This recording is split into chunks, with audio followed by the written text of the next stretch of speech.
إنا أنزلناه في ليلة القدر وما أدراك ما ليلة القدر ليلة القدر خير من ألف شهر تنزل الملائكة والروح فيها بإذن ربهم من كل أمر سلام هي حتى مطلع الفجر. صدق الله العظيم قال نبينا صلى الله عليه وسلم من قام ليلة القدر إيمانا واحتسابا غفر له ما تقدم من ذنبه وما تأخر. صدق رسول الله صلى الله عليه وسلم. எல்லா புகழும் புகழ்ச்சியும் நீங்கள் எல்லாம் படைத்து பரிபாலித்து ரட்சித்து காக்கக்கூடிய சர்வஜீவ தயாபரம் சொற்கரட்சகமாகிய எல்லாம் வல்ல நாயன் அல்லாஹ் தஆலாவுக்கு கேட்கிறது அல்ஹம்துலில்லாஹ். ஸலவாத்தும் ஸலாமும் சாந்தியும் சமாதானமும் உயர்வு மேலான நம்முடைய நாயகம் ஸல்லல்லாஹு அலைஹி வஸல்லம் அவர்கள் மீது அன்னவர்கள் சொன்ன வழியே நடந்த முறையை பின்பற்றி உத்தமர்களாக உயர்ந்தவர்களாக நல்லவர்களாக வாழ்ந்த சஹாபா பெருந்தகைகள் தாபிஈன்கள் தமிழ் தாபிஈன்கள் கியாமத் நாள் வரை வரக்கூடிய அல்லாஹ் தஆலாவுடைய நல்லடியார்கள் மீது குறிப்பாக இதுமான இந்த நாட்களிலே அல்லாஹ் தஆலாவுடைய வேளாண்மை மஸ்ஜிதில் ஏதிகாஃபுடைய நியத்தோடு இந்த ரமலானுக்கு சொந்தமான முக்கியமான அமல்களில் ஒன்றாகிய தராவீஹ் தொழுகையை நிறைவேற்றிவிட்டு இங்கே அமர்ந்திருக்கக்கூடிய அல்லாஹ் தஆலாவுடைய நல்லடியார்கள் மீது அல்லாஹ் தஆலாவுடைய பேரருளும் பெரும் கருணையும் என்றும் நிகழ்வார். கண்ணியத்துக்கு மதிப்புக்குரிய சாதாத்மார்களே மற்றும் மரியாதைக்குரிய உலமா பெருந்தகைகளே, இந்த ஜாமியாவுடைய நிர்வாகத்துடைய மரியாதைக்குரிய தலைவர் அவர்களே மற்றும் அதனுடைய நிர்வாகிகளே மற்றும் இங்கே இருக்கக்கூடிய பெரியோர்களே, சகோதரர்களே, தாய்மார்களே, அனைவருக்கும் இச்சிறியனுடைய சிறிய சலாத்தை வந்து தெரிவித்துக் கொள்கிறேன். அஸ்ஸலாமு அலைக்கும் வரஹ்மத்துல்லாஹி வபரகாத்துஹு. நாம் இன்று புண்ணியமான ரமலான் மாதத்துடைய 25 நோன்புகளை முடித்துவிட்டு 26வது இரவிலே இருந்து கொண்டிருக்கிறோம். இந்த நேரத்தை பொறுத்தவரையிலே ஒரு முத்தகியுடைய ஈமான் எந்த நிலையிலே இருக்க வேண்டும் என்றால், ஒரு முத்தகியுடைய ஒரு தக்வாதாரியுடைய சிந்தனை எப்படி இருக்க வேண்டும் என்றால், நான் ஏன் முத்தகி என்று சொல்கிறேன் என்றால், அல்லாஹ் தஆலா தன்னுடைய அருள்மறையான திருக்குர்ஆனில் எங்களுக்கு தெரியும். நாங்கள் இதை பல விடுத்தங்கள் இந்த மாதத்திலே நாம் கேட்டிருப்போம். நோன்பை அல்லாஹ் தஆலா எதற்காக எங்களுக்கு கடமையாக்கினான் என்று அல்லாஹ் சொல்லும் பொழுது, லஅல்லக்கும் தத்தகூன், நீங்கள் தக்வாதாரிகளாக முத்தகீகளாக நீங்கள் உங்களை ஆக்கிக் கொள்வதற்காக என்று அல்லாஹ் சொல்கிறான். அந்த அடிப்படையிலே ஒரு தக்வாதாரியுடைய ஒரு முத்தகீனுடைய ஈமானிய நிலை இந்த நேரத்திலே எப்படி இருக்க வேண்டும் என்றால், அறிஞர்கள் சொல்கிறார்கள், குறிப்பாக இமாம் ஹஸாலி ரஹ்மத்துல்லாஹ் தங்களுடைய அடியாவுக்கு சொல்லி காட்டுவார்கள். நோன்பு திறந்த நேரத்திலே இருந்து அடுத்த நாள் நோன்பு பிடிக்கும் வரைக்கும் அவருடைய சிந்தனை எப்படி இருக்க வேண்டும் என்றால், நான் பிடித்த நோன்பினுடைய நிலை என்னவா இருக்குமோ, எந்த நிலையிலே என்னுடைய நோன்பு இருக்கும், அல்லாஹ் தஆலா இந்த நோன்பை எப்படி கபூல் செய்திருப்பான், நாளை கியாமத்திலே இந்த நோன்பு எனக்கு ஷஃபாஅத் செய்யுமா, அல்லது இந்த நோன்பு என்னை பற்றி அல்லாஹ்விடத்திலே குறை கூறுமா என்பதை பற்றிய சிந்தனை எங்களுக்கு இருக்க வேண்டும் என்று இமாம் ஹஸாலி ரஹ்மத்துல்லாஹ் சொல்லி காட்டுவார். எப்படி என்றால், ஒரு தண்ணீர் குவளையை நாங்கள் அடுப்பிலே கொதிக்க வைத்தால் அந்த தண்ணீர் கொதிக்கும் பொழுது தண்ணீரிலே இருந்து எப்படி குமிழ்கள் இருந்து அந்த தண்ணீர் கொதித்துக் கொண்டிருக்குமோ, அதே போன்று ஒரு முஸ்லிமுடைய கல்வி, ஒரு ஈமான்தாரியுடைய ஒரு தக்வாதாரியுடைய ஒரு முத்தகியுடைய உள்ளம் அவ்வாறு அல்லாஹ் தஆலாவுடைய பயத்திலும் அல்லாஹ்வுடைய சிந்தனையிலும் அவருடைய உள்ளம் கொதித்துக் கொண்டிருக்க வேண்டும் என்று சொல்லி காட்டுவார். இப்பொழுது நாங்கள் ரமலான் மாதத்திலே கடைசி கட்டத்தை நாங்கள் அடைந்து விட்டோம்.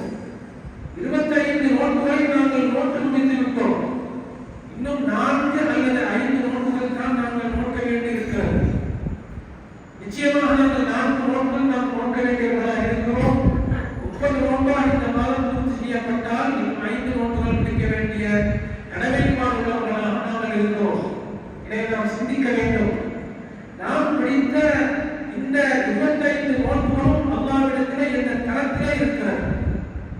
பிடித்த நோன்பை பற்றி எங்களுக்கு தெரியும்.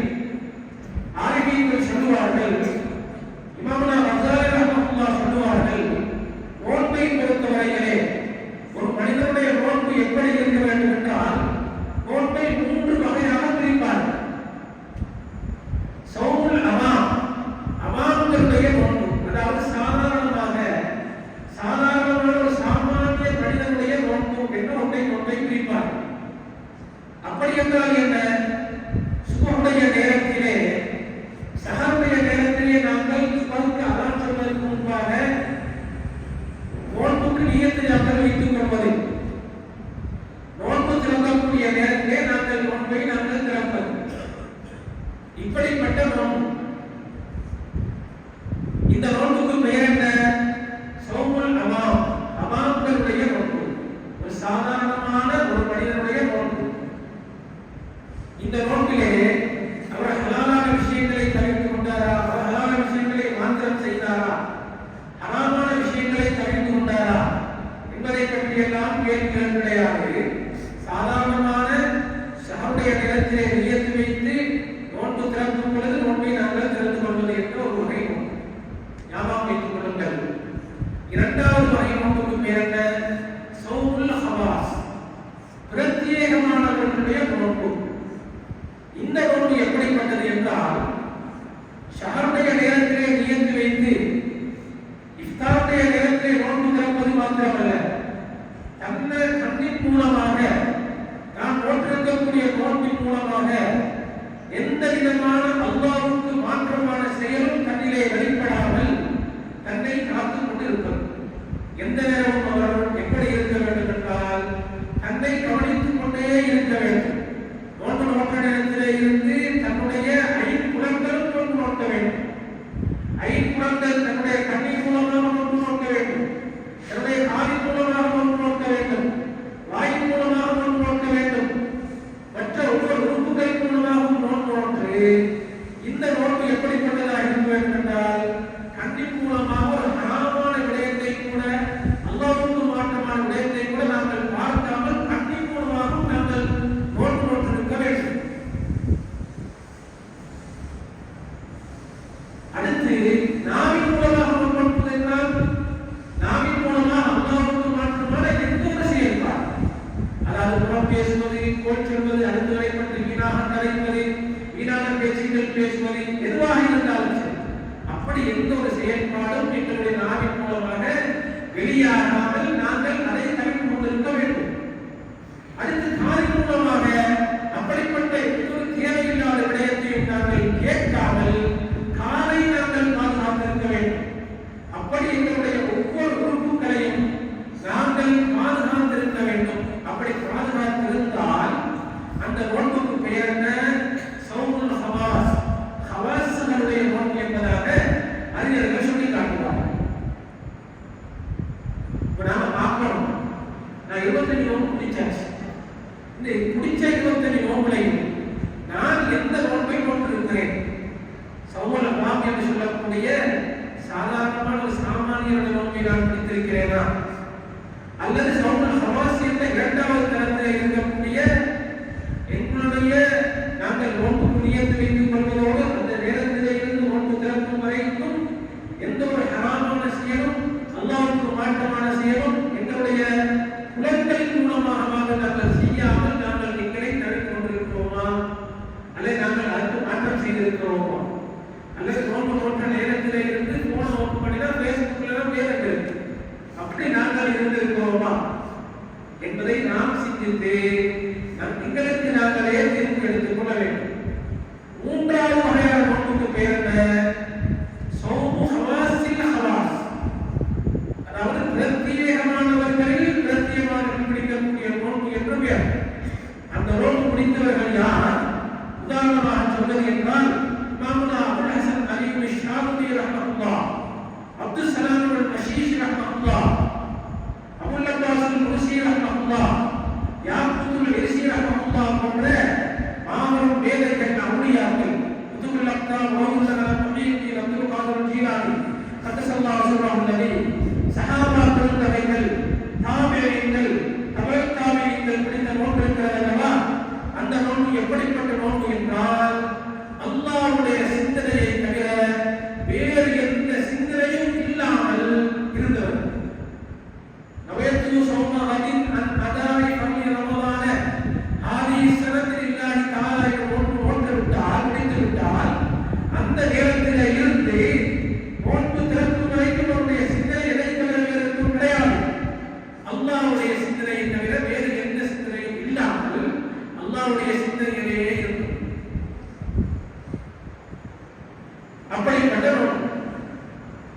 அப்படிப்பட்ட நோன்பு அந்த நோன்பை நாங்கள் நோற்றிருக்கிறோமா அல்லது இரண்டாவது தரத்தில் இருந்த நோன்பை நாங்கள் பிடித்தோமா அல்லது மூன்றாவது தரத்தில் இருந்த நோன்பை நாங்கள் பிடித்தோமா என்று நாங்கள் எங்களுக்கு நாங்கள் தீர்ப்படுத்திக் கொள்ளலாம். நோன்பு என்பது அது வெளியிலே பார்க்க முடியாத ஒன்று. அஸ்ஸௌமு வான அஜிஸி என்று ஸல்லல்லாஹு அலைஹி வஸல்லம் அல்லாஹ்வுடைய குத்ஸியான ஹதீஸிலே சொல்லி காட்டினார். குத்ஸியான ஹதீஸிலே அல்லாஹ் தஆலா சொல்கிறார், அஸ்ஸௌமு நோன்பு என்பது எனக்கு சொந்தமானது, வான அஜிஸி அதற்கு கூலி கொடுப்பவர் நான் என்று ஒரு ரிவாயத் இருக்கிறது. வான உஜ்ஸாபிஹி அதற்கு கூலி நானாக ஆகுவேன் என்று இருக்கிறது.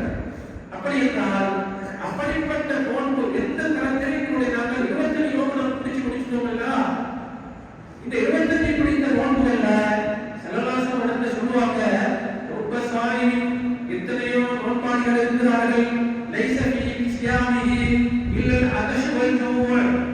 அவருடைய நோன்புல எது கிடையாது, தாகத்தையும் பசியையும் தவிர வேறு எதுவுமே கிடையாது. அப்படிப்பட்ட எத்தனையோ நோன்பாளிகள் இருக்கிறார்கள் என்று அல்லாஹ்வுடைய ரசூல் ஸல்லல்லாஹு அலைஹி வஸல்லம் சொல்லி காட்டினார். அப்ப அந்த நோன்புடைய பட்டியலில் தான் எங்களுடைய நோன்பு இருக்கிறதா அல்லது மற்ற காலங்களில் எங்களுடைய நோன்பு இருக்கிறதா என்பதை நாம் சிந்தித்து நாங்களே முடிவெடுத்துக் கொள்வதோடு, நாங்கள் அப்படியே ஏதாவது ஆகவே கீழ்த்தரத்தில் இருக்கக்கூடிய நோன்பாக இருந்தாலும் வரக்கூடிய இந்த 5 நோன்பையாவது நாங்கள் எப்படி பிடிக்க வேண்டும் என்ற சிந்தனை எங்களிடத்திலே வேண்டும்.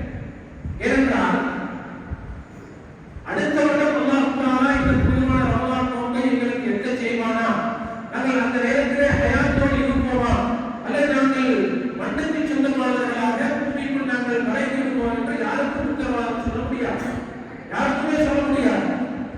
எனவே நாம் இருக்கக்கூடிய இந்த நேரம் நிஜமானது, இந்த நேரம் உண்மையானது என்பதை நாங்கள் கருத்திலே கொண்டு இந்த நேரத்திலே நாம் எந்த வேலையை செய்தால் அல்லாஹ்வுக்கு தகவல்மானவர்களாக நாங்கள் ஆகிக்கொள்ள முடியும், அல்லாஹ்வுக்கு நெருக்கமானவர்களாக நாங்கள் எங்களை ஆக்கிக் கொள்ள முடியும் என்ற சிந்தனையை அல்லாஹ் எங்களுக்கு தருவானாக.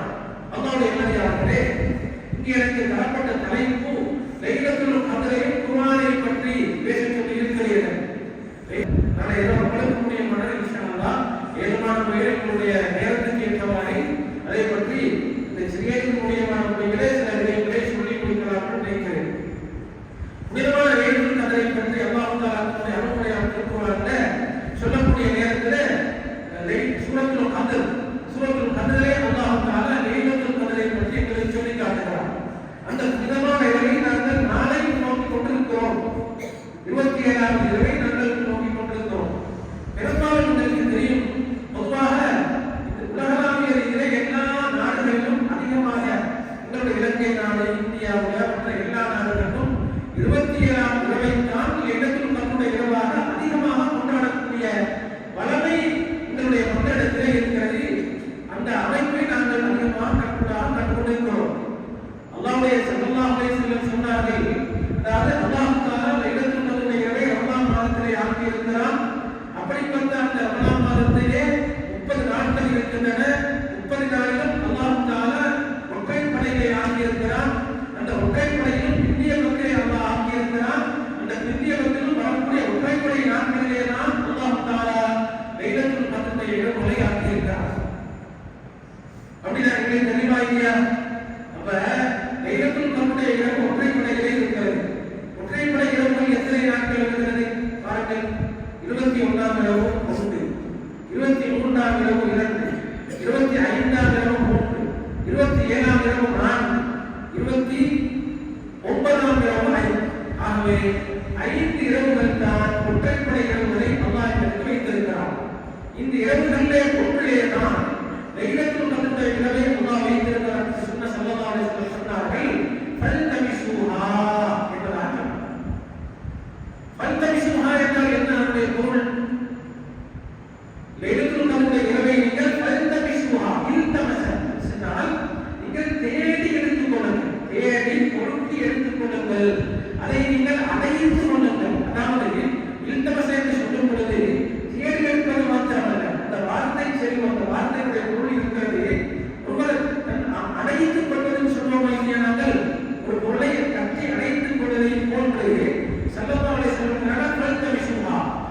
நீங்கள் அரவணைத்துக் கொள்ளுங்கள் என்பதாக ஸல்லல்லாஹு அலைஹி வஸல்லம் சொன்னார். எனவே ஒற்றைப்படை நோய்களை அல்லாஹ் வைத்திருக்கிறார். இந்திய ரமலானுடைய இந்திய அந்த 5 நாட்களில் தான் ஒற்றைப்படை இரவுகளை வைத்திருக்கிறார் என்பதை அல்லாஹ் தஆலா இந்த கதருடைய சூறாவிலே அல்லாஹ் சொல்லி காட்டுகிறார். ஏன் இந்த நம்முடைய சூறா பொறுத்தவரைகளுக்கு தெரியும், சூரத்தில் 5 ஆயத்துகள் இருக்கின்றன. இன்னா அன்ஸல்னாஹு ஃபீ லைலத்துல் கத்ர் ஒரு ஆயத், வமா அத்ராக மா லைலத்துல் கத்ர் இரண்டாவது ஆயத், லைலத்துல் கத்ரி ഖൈറുம் மின் அல்ஃபி ஷஹர் மூன்றாவது ஆயத், தனஸ்ஸலுல் மலாயிகத்து வர்ரூஹு ஃபீஹா பிஇذن ரப்பிஹிம் மின் குல்லி அம்ரின் ஸலாம் நான்காவது ஆயத். அப்ப ஹிய ஹத்தா மத்லஇல் ஃபஜ்ர் ஐந்தாவது ஆயத். இப்படி 5 ஆயத்துக்களை அல்லாஹ் தஆலா வைத்து சூட்சமமாக எங்களுக்கு சுட்டி காட்டுகிறார். லைலத்துல் கத்ருடைய இரவை இந்த ரமலானுடைய பிந்திய பகுதியில் ஒற்றைப்படை 5 இரவுகளில் ஒன்றிலே வைத்திருக்கிறார். சரி, நாம ஏன் 27ஆம் இரவு நாம் கொண்டாடுவோம்? 27ஆம் இரவு தான் எப்படி எங்களுக்கு சுபரா குறிப்பாக தெரியும் என்றால், அதிகமான அல்லாஹ்வுடைய ஆயத்துக்கள், அல்லாஹ்வை அழைத்த ஞானிகள், நான் சொன்னேன் முதலாவது அந்த நோன்புடைய கருத்திலே ஆரம்பரிய கருத்திலே எடுக்கக்கூடிய நோன்பு பிடித்த நாதாக்கள் அவுலியாக்கள் பூஜாக்கள் சொன்னாங்க இல்லையா, அப்படிப்பட்ட அந்த நாதாக்கள் இந்த 27ஆம் இரவிலே தான் அதிகமாக லைலத்துல் கத்ரை கண்டிருக்கிறார்கள், அவர்கள் அடைந்திருக்கிறார்கள் என்று ரிவாயத்துகள் இருக்கின்றன. குறிப்பாக ரைசுல் முஃபஸ்ஸிராகிய அதற்கு இப்னு அப்பாஸ் ரலியல்லாஹு தஆலா சொல்லி காட்டும் பொழுது அவர்கள் சொல்வார்கள், லைலத்துல் கத்ரை நான் அதிகமான வாழ்க்கையிலே 27ஆம் இரவிலே கண்டிருக்கிறேன். இமாம்னா ஷாஃபிஈ ரஹ்மத்துல்லாஹ் சொல்லி காட்டுகிறார்கள், நான் 27ஆம் இரவிலே நான் அதிகமாக லைலத்துல் கத்ரை அடைந்திருக்கிறேன். இமாம் அபூ யூசுஃப் இஸ்லாமி ரலியல்லாஹு தஆலா மாபெரும் ஆத்ம ஞானி, அவர்கள் என்ன செய்கிறார்கள்? அவர்களும் சொல்கிறார்கள், 27ஆம் இரவிலே நான் லைலத்துல் கத்ரை நான் அடைந்திருக்கிறேன் என்று சொல்லியிருக்கிறார்கள். அது மாத்திரமல்ல, அல்லாஹ் தஆலா இந்த சூரத்துல் கத்ர் லைலத்துல் கத்ரை சூறாவை பொறுத்தவரையிலே அந்த சூறாவில் கூட அல்லாஹ் தஆலா நுணுக்கமாக சில விஷயங்களை சுட்டி காட்டுகிறார். உதாரணமாக பாருங்க, இப்படி லைலத்துல் கத்ருடைய இந்த சூறாவிலே அல்லாஹ் தஆலா லைலத்துல் கத்ர் என்ற சொல்லை 3 இடத்தில் சொல்கிறார். 3 இடத்திலே சொல்கிறார். லைலத்துல் இன்னா அன்ஸல்னாஹு ஃபீ லைலத்துல் கத்ர் என்பது ஒன்று, இரண்டாவது வமா அத்ராக மா லைலத்துல் கத்ர் என்பது இரண்டாவது, மூன்றாவது லைலத்துல் கத்ரி ഖൈറുம் மின் அல்ஃபி ஷஹர். 3 இடத்தில் அல்லாஹ் தஆலா லைலத்துல் கத்ர் என்ற சொல்லை இங்கே பிரயோகிக்கிறார்.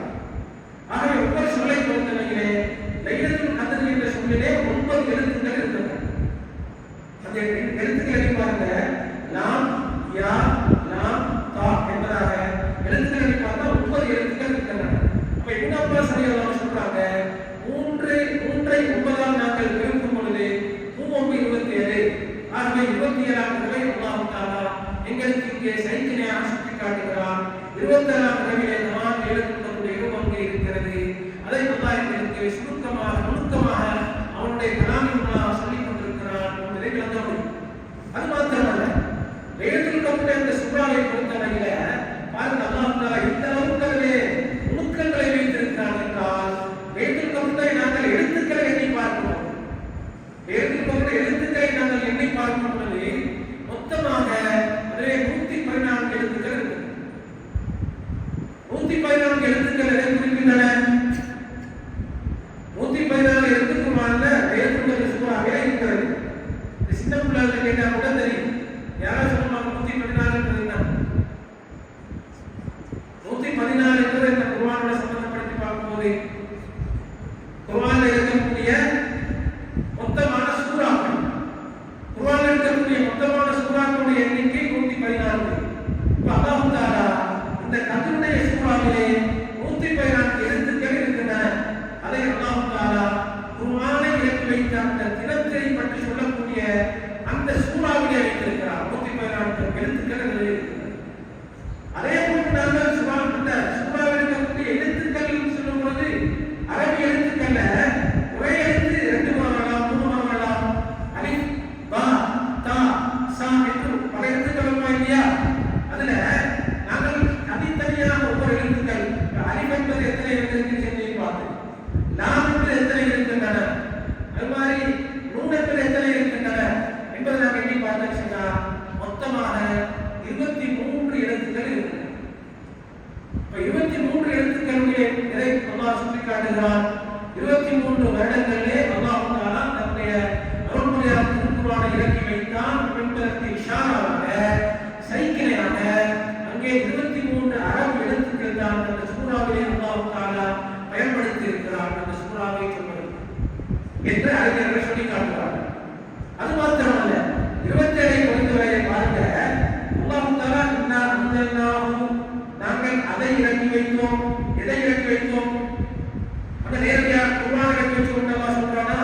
இல்லை, சொல்லல. நாங்கள் அல்லாஹ்வுடைய கலாமை இறக்கி வைத்தோம் என்பதை அல்லாஹ் தஆலா சிலேடையாக சொல்லி காட்டி இன்னா அன்ஸல்னாஹு நாங்கள் அதை இறக்கி வைத்தோம் என்று அல்லாஹ் சொல்றான். அப்ப அதில் அல்லாஹ்வுடைய கலாமை இறக்கி வைத்தோம். இப்படி ஒவ்வொரு ஆயத்தாக சொல்லி கொண்டு வரும்பொழுது கடைசியாக இந்த லைலத்துல் கத்ருடைய இரவை பற்றி அல்லாஹ் சொல்லும் பொழுது சலாம் ஹிய, சலாம் அந்த இரவு இருக்கிறது அல்லவா, அது சாந்தி நிறைந்த இரவாக இருக்கும், அல்லாஹ்வுடைய அருள் நிறைந்த இரவாக இருக்கும் என்று சொல்லி காண்பித்து ஹிய அந்த இரவு என்று சொல்லும் பொழுது நாம் ஒவ்வொரு சொல்லா எண்ணி பார்க்கிறோம். 30 சொற்கள் தானே அந்த லைலத்துடைய அந்த ஆயத்திலே இருக்கிறது. இந்த சூறாவிலே 30 சொற்கள்ல ஒவ்வொரு சொல்லா நாங்கள் எண்ணிக்கொண்டு வரும் பொழுது அந்த ஹிய என்ற சொல்லுக்கு வந்தால் அங்கே 27ஆம் ஹிய என்ற சொல் 27ஆம் சொல்லை குறிக்கிறது.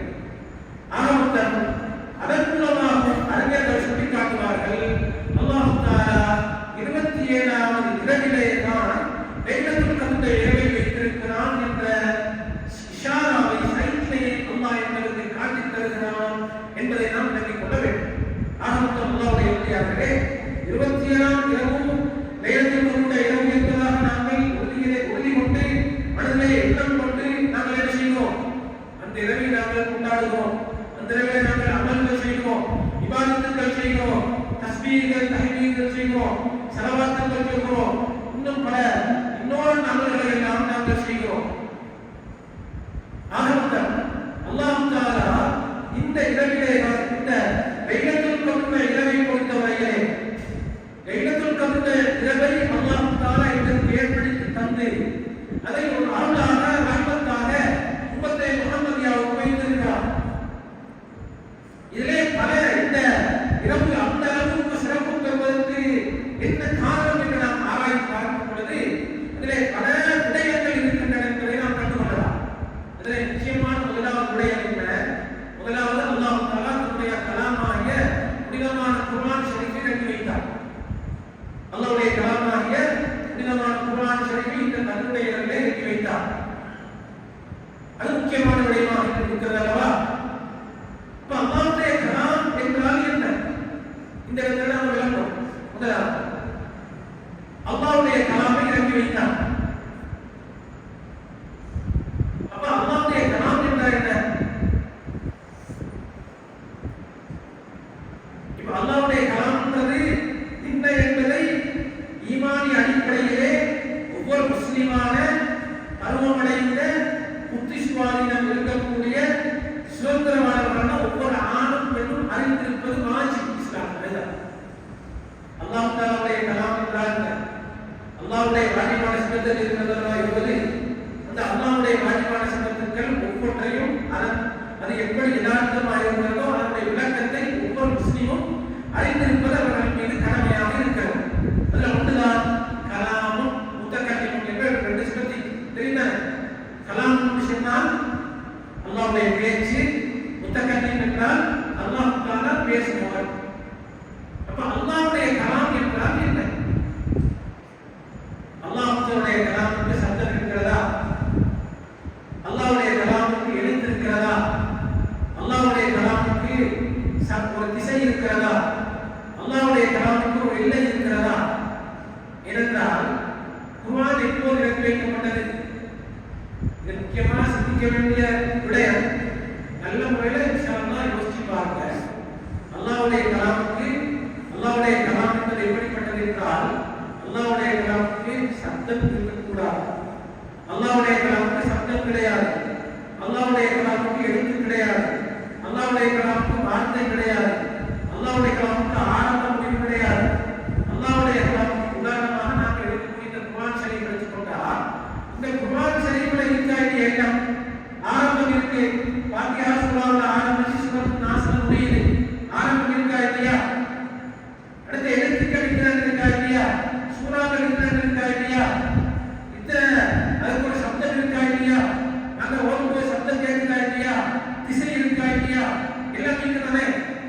மீக்கிறது யாரும் ஒத்துக்கொள்கிறா? சொல்லுங்க. எல்லாம் நீக்கா இல்லையா? எல்லாம் நீக்குதானே? நான் குர்ஆன் பார்க்கும்போது குர்ஆனை நான் கையெழுத்து ஓதுறோம். குர்ஆன் ஓதும்போது எல்லாம் நீக்கா இல்லையா? நான் உங்களை சொல்ற அகீதா சம்பந்தமான விஷயம். குர்ஆனுக்கு நாங்கள் குர்ஆன் எடுத்தா அல்லாஹ்வுடைய கலாம்ல அதுல சந்தேகமே கிடையாது. ஆனா இப்ப நாங்கள் எடுத்து ஓதக்கூடிய இருக்கு, ஆரம்பம் இருக்கு, முடிவு இருக்கு, எழுத்து இருக்கு, எண்ணிக்கை இருக்கு, அளவு இருக்கு, எல்லாமே இருக்கா இல்லையா? அப்படி இருக்கும் பொழுது ஆனால் அகீதா, ஒரு முஃமினுடைய அகீதா, ஒரு முஸ்லிமுடைய அகீதா எப்படி இருக்க வேண்டும் என்றால் அல்லாஹ்வுடைய கலாமுக்கு ஆரம்பம் கிடையாது, முடிவு கிடையாது, சத்தம் கிடையாது, திசை கிடையாது, எழுத்து கிடையாது, ஒன்றுமே அனைத்துக்கும் அப்பாற்பட்ட ஒன்றுதான் அல்லாஹ்வுடைய கலாம் என்பது. அப்படிப்பட்ட அல்லாஹ்வுடைய கலாமை பெருமானார் ஸல்லல்லாஹு அலைஹி வஸல்லம் உள்வாங்கி, அப்ப ஸல்லல்லாஹு அலைஹி வஸல்லத்துடைய சிறப்போடு ஸல்லல்லாஹு அலைஹி வஸல்லத்துடைய உயர்வோடு அந்தஸ்தோடு சம்பந்தப்பட்ட ஒரு விஷயம். அந்த விஷயத்துக்கு நான் உள்ள நுழையல. என்னுடைய ஆரம்பத்தில் உங்களுக்கு சொல்லி காட்டேன். அல்லாஹ்வுடைய கலாம் என்பது எதற்குமே அப்பாற்பட்ட ஒன்று. அப்படிப்பட்ட அல்லாஹ்வுடைய கலாமை பெருமானார் ஸல்லல்லாஹு அலைஹி வஸல்லம் அவருடைய கரத்தின் மூலமாக அல்லாஹ்வுடைய ரசூல் ஸல்லல்லாஹு அலைஹி வஸல்லம் அதை உள்வாங்கி என்ன செய்தார்கள்? அப்படிப்பட்ட கலாத்தை அவர்கள் உள்வாங்கி அனைத்தும் உள்ள ஒன்றாக எங்களுக்கு தந்திருக்கிறார்கள். எங்களுடைய தகுதிக்கு ஏற்றவாறு அதை நாம் விளங்கிக் கொள்ள வேண்டும்.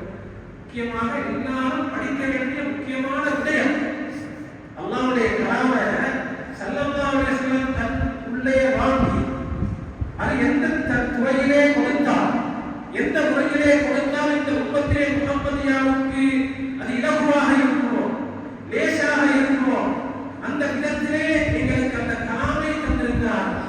அன்னை ஆயிஷா சித்திகா ரலியல்லாஹு அன்ஹா சொன்னார்கள், மாபைன தஃபதையில் முஸ்ஹபி கலாமுல்லாஹ், குர்ஆனுடைய இரண்டு கட்டைகளுக்கு இடையே இருக்கிறது அல்லாஹ்வுடைய கலாம் என்று சொன்னார். அப்ப அப்படிப்பட்ட கலாம் அல்லாஹ்வுடைய கலாமை ஸல்லல்லாஹு அலைஹி வஸல்லம் உள்வாங்கினார்.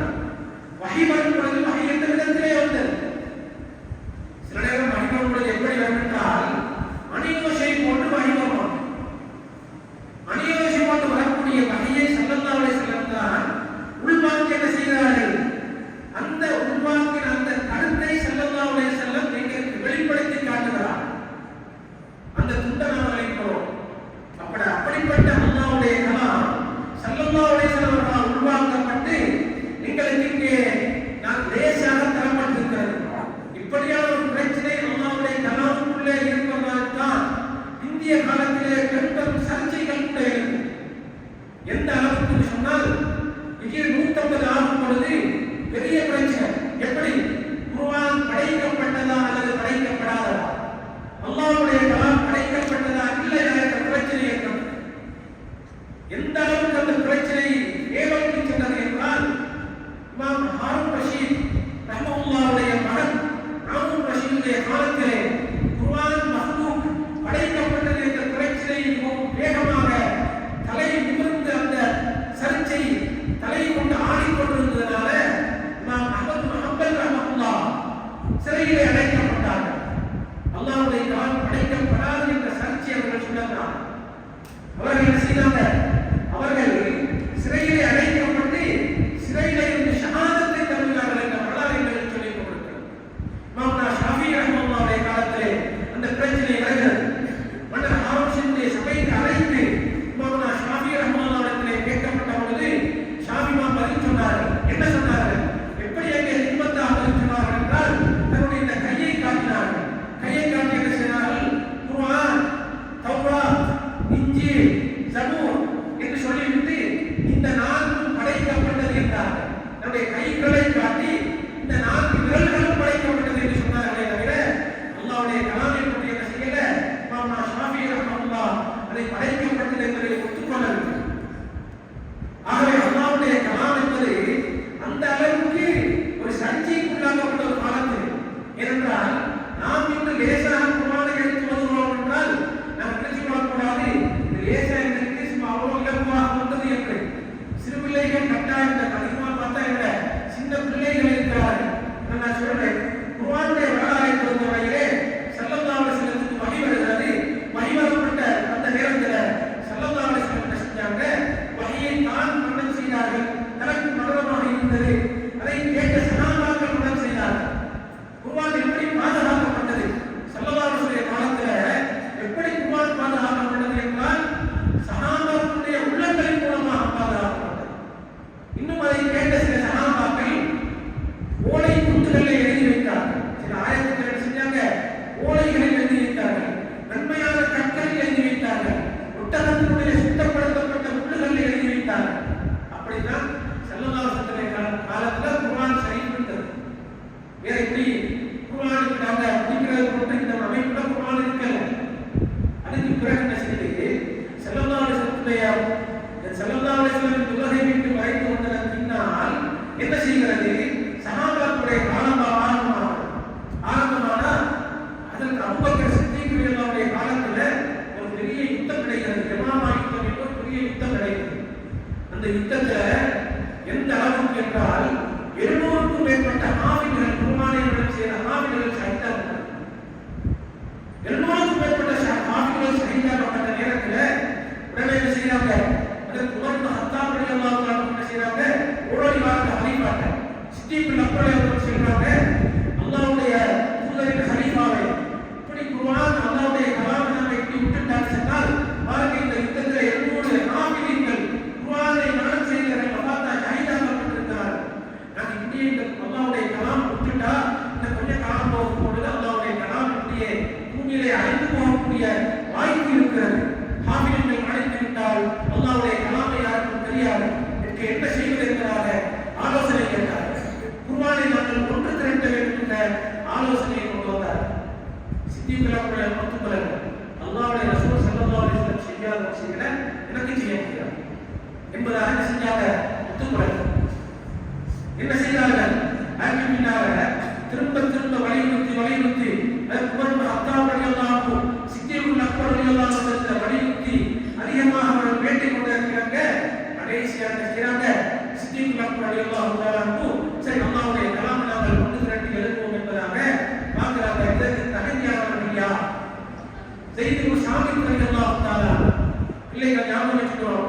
ஸைத் இப்னு சாபித் ரலியல்லாஹு தஆலா என்ற காஃபிருல் வஹி என்று பெயர் பெற்றிருந்த அந்த காலத்தில் ஸல்லல்லாஹு அலைஹி வஸல்லம் வஹி வரும் பொழுது வஹியை எழுதக்கூடியவர்களாக இருந்த ஸைத் ரலியல்லாஹு தஆலா அவர்களை அழைச்சாங்க.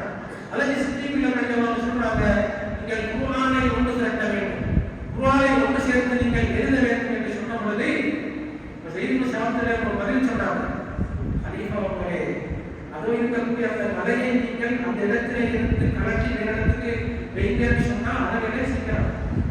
ஆனா அல்லாஹ்வுடைய கலாமை ஒன்று திரட்டக்கூடிய வேலை இருக்கிறது, அது அதை விட கஷ்டமான என்பதாக சொன்னார். சொல்லி சித்தீக் ரலியல்லாஹு வற்புறுத்தல் காரணமாக என்ன செய்தார்கள், கஷ்டப்பட்டவர்கள் என்ன செய்தார்கள், அல்லாஹ்வுடைய கலாமாவை புனிதமான குர்ஆன் ஷரீஃபை கொஞ்சம் கொஞ்சமாக ஒன்று சேர்த்தார். ஒன்று சேர்த்து என்ன செய்தாங்க, அந்த ஒன்று சேர்க்கப்பட்ட குர்ஆன் ஷரீஃபை ஒரு பிரதியாக எடுத்தார். அப்ப சித்தீக் ரலியல்லாஹு காலத்துல இருந்த எத்தனை பிரதிகள், குர்ஆனுக்கு சரி இந்த பிரதிகள் ஒரே ஒரு பிரதி. சித்தீக் ரலியல்லாஹு கையிலே தான் அந்த குர்ஆனுடைய பிரதி அது மாத்திரம் தான் இருந்தது.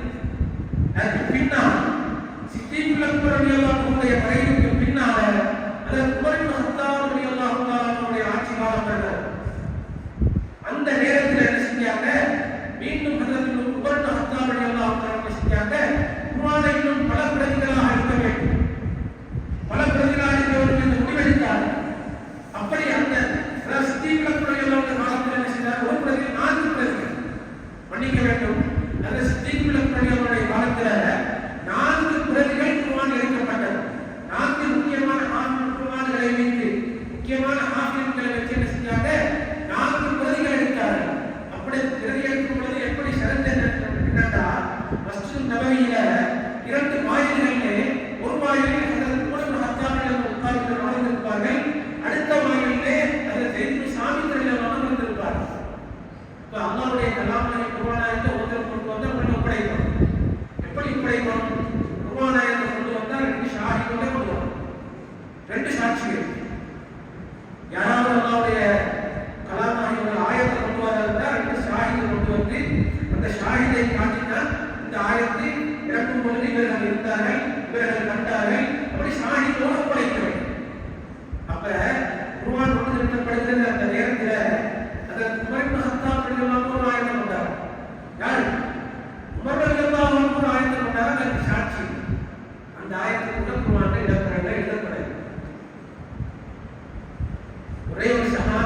மாத்திரம் ஒரு ஆயத்தை கொண்டு வர ஷாஹிதும் முக்கியமான ஒரு ஆயத்து, அல்லாஹ்வுடைய ரசூலை பற்றி சொல்லக்கூடிய ஆயத்து, எங்களுடைய சுன்னத்துல் ஜமாஅத்துக்காரர்கள் கேட்டால் பாடமான ஆயத்து. நாம் ஓதுறோம் இல்லையா, லகத் ஜாஅக்கும் ரசூலுன் மின் அன்ஃபுசிக்கும் அஸீஸுன் அலைஹி மா அனித்தும் ஹரீஸுன் அலைக்கும் பில் முஃமினீன ரഊஃபுர் ரஹீம். இந்த ஆயத்து இல்லையா, இந்த ஆயத்தை ஒரு சஹாபி கொண்டார், ஹுசைன் இப்னு சாபித் ரலியல்லாஹு தஆலா அந்த ஆயத்தை மாத்திரம் ஒத்துக்கொண்டார். ஒரே ஒரு ஷாஹி அவங்க மட்டும் தான், வேற யாரும் இல்லை. ஆயத்தை கொண்டார் ஒத்துக்கொண்டார். ஏன் காரணம் என்ன? ஹுசைன் ரலியல்லாஹு தஆலா ஸல்லல்லாஹு அலைஹி வஸல்லம் காலத்துல ஸல்லல்லாஹு அலைஹி வஸல்லம் ஹயாத்தோட இருக்கக்கூடிய காலத்துல என்ன செய்யறாங்க, ஸல்லல்லாஹு அலைஹி வஸல்லம் தனக்கு ஒரு ஒட்டகையை வாங்க வேண்டும் என்று முடிவெடுக்கிறார். நான் சொந்தமாக பணத்தை கொடுத்து ஒரு ஒட்டகத்தை வாங்க வேண்டும் என்று முடிவெடுத்து சஹாபாக்கள் யாரும் தெரியாம ஸல்லல்லாஹு அலைஹி வஸல்லம் செய்றாங்க, தனியாக சென்று ஒரு யூதரிடத்திலே விலை பேசுகிறார். ஒட்டகத்தை விலை பேசினா அந்த யூதன் சொல்றான், இந்த ரேட்டுக்கு இந்த தேதிக்கு நீங்க வாங்க, நான் உங்களுக்கு என்ன செய்கிறேன் அந்த பேசி முடித்து விட்டான். முடிச்சிட்டு செல்லாசத்துக்கு வந்துட்டாங்க. இந்த செய்தி சஹாபாக்களுக்கு கேள்விப்படுகிறது. சஹாபாக்கள் பார்க்கிறாங்க, எப்படியாவது நான் கனவுல மீது என்ன செய்யணும், அந்த ஒட்டகத்தை வாங்கி சல்லல்லாஹு கொடுக்கணும். ஒவ்வொரு சஹாபிகளும் போட்டி போட்டு ஒவ்வொரு சஹாபியாக போறாங்க. வைத்து அந்த யூதரிடத்திலே விலை பேசுகிறார்கள் ஒட்டகத்தை. அவர் என்ன செய்கிறாரு, எல்லாரும் ஒவ்வொரு விலையை சொல்லி நீங்க இந்த ரேட்டுக்கு வாங்க, நான் ஒட்டகத்தை சொல்லி எல்லாரும் ஒரே ரேட்டை முடித்திருக்கிறார். ஒரே ரேட்டை முடித்தா ஒரே நேரம் ஒரே ரேட்டில் முடித்தீங்க. ஸல்லல்லாஹு அலைஹி வஸல்லம் போறாங்க, ஒட்டகத்தை வாங்க. வந்து விலை பேசின சஹாபாக்கள் எல்லாரும் பேசி சேர்த்தா இன்னும் 10 சஹாபாக்கள் எல்லாரும் சஹாபாக்கள் முடிக்கிறாங்க. ஸல்லல்லாஹு அலைஹி வஸல்லம் முடிக்கிறாங்க.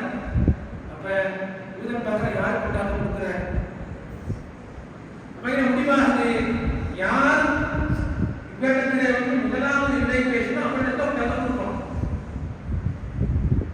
அப்ப யார் விலை பேசினது என்று யாருக்கு தெரியும்? ஸல்லல்லாஹு அலைஹி வஸல்லம் தனியாக போனாங்க, ஸல்லல்லாஹு அலைஹி வஸல்லம் யாரும் காணல. இப்ப கடைசி என்ன செய்யறாங்க, அந்த சபையில முடிவெடுக்கிறாங்க, யார் முதலாவது வந்து ஒட்டகத்தை விலை பேசியதை யார் கண்டார்கள், சாட்சி இருந்தால் அதன் பிறகு அதை நாம் கொடுப்போம் என்பதாக முடிவெடுத்தாச்சு. முடிவெடுத்தா ஸல்லல்லாஹு அலைஹி வஸல்லம் பணத்தை பார்த்தது யாருமே கிடையாது.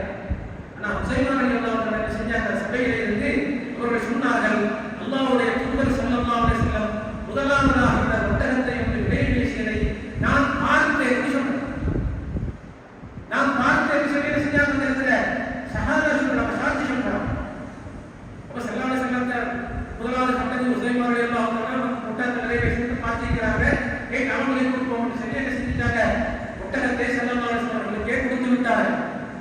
எல்லாம் புனிதத்தை குறை திரும்ப வரும்பொழுது ஸல்லல்லாஹு அலைஹி வஸல்லம் ஹுசைன் கேட்டாங்க, ஹுசைமா நீங்க என்ன காணலையே, நீங்க ஏன் அல்லாஹ்வுடைய தூதர் முதலாவது வந்து விலை பேசுவதை நான் கண்டேன் என்று சாட்சி சொன்னீர்கள் என்று கேட்டபோது ஹுசைமா ரலியல்லாஹு சொன்னாங்க, அல்லாஹ்வுடைய ரசூலே, உங்களுடைய வாயிலே இருந்து ஒரு வார்த்தை வந்தால் அது பொய்யாக இருக்கும், அது உண்மையாக இருக்கும். இப்படி உண்மையாக இருப்பதனால நான் நீங்கள் தான் முதலாவதாக வந்தீர்கள் என்று நான் சாட்சி சொன்னேன் அல்லாஹ்வுடைய தூதர் என்று நான் சொன்னபொழுது ஸல்லல்லாஹு அலைஹி வஸல்லம் சொன்னாங்க, ஹுசைமாவுடைய ஒரு சாட்சி 2 சாட்சிக்கு சமம் என்று ஸல்லல்லாஹு அலைஹி வஸல்லம் சொன்னாங்க. அப்படி அல்லாஹ்வுடைய தூதர் அன்று ஹுசைமா ரலியல்லாஹுடைய ஒரு சாட்சி 2 சாட்சிக்கு சமம் என்று சொன்ன காரணத்தினால அல்லாஹ் தஆலாவுடைய தூதரை பற்றி சொல்லக்கூடிய ஆயத்தை குர்ஆனை எடுத்து திரட்டும் பொழுது அவங்க மாத்திரத்தை எடுத்து போறாங்க. அந்த நேரத்தில் அந்த ஆயத்து ஒத்துக்கொள்ளப்பட்டது, குர்ஆனிலே இடம்பெற்றிருக்கிறது. அப்படி குர்ஆன் ஒத்து திரட்டப்பட்டு 4 பிரதிகள் எடுத்தோம். 4 பிரதிகள் எடுத்தாங்க. அந்த 4 பிரதிகளை எடுத்து என்ன செஞ்சாங்க, அந்த 4 பிரதிகளையும் உண்டை ஹலீஃபா வைத்துக் கொண்டு மற்ற முக்கியமான குர்ஆன் ஓதப்படக்கூடிய இடங்களுக்கு அனுப்பி அந்த மற்ற பிரதிகள் வேறு குர்ஆனுடைய பிரதிகள் யாராவது எடுத்திருந்தால் அனைத்தையும் நீங்கள் எரித்து விட வேண்டும் என்று சட்டம் போட்டார், கட்டளையிட்டார். ஏனென்றால் ஹுதைஃபா ரலியல்லாஹு அன்ஹு சொல்றாங்க, நான் பல நாடுகளுக்கு யுத்தத்துக்கு சென்றேன், அங்கே குர்ஆனை மக்கள் கொலையாக ஓதுகிறார்கள்.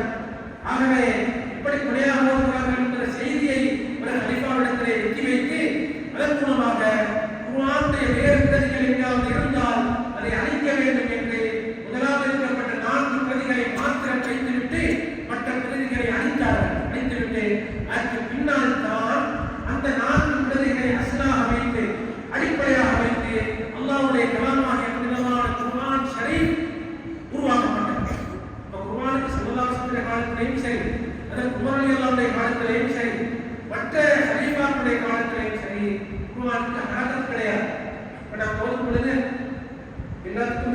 ஹரக்கத் போட்டிருக்கா இல்லையா?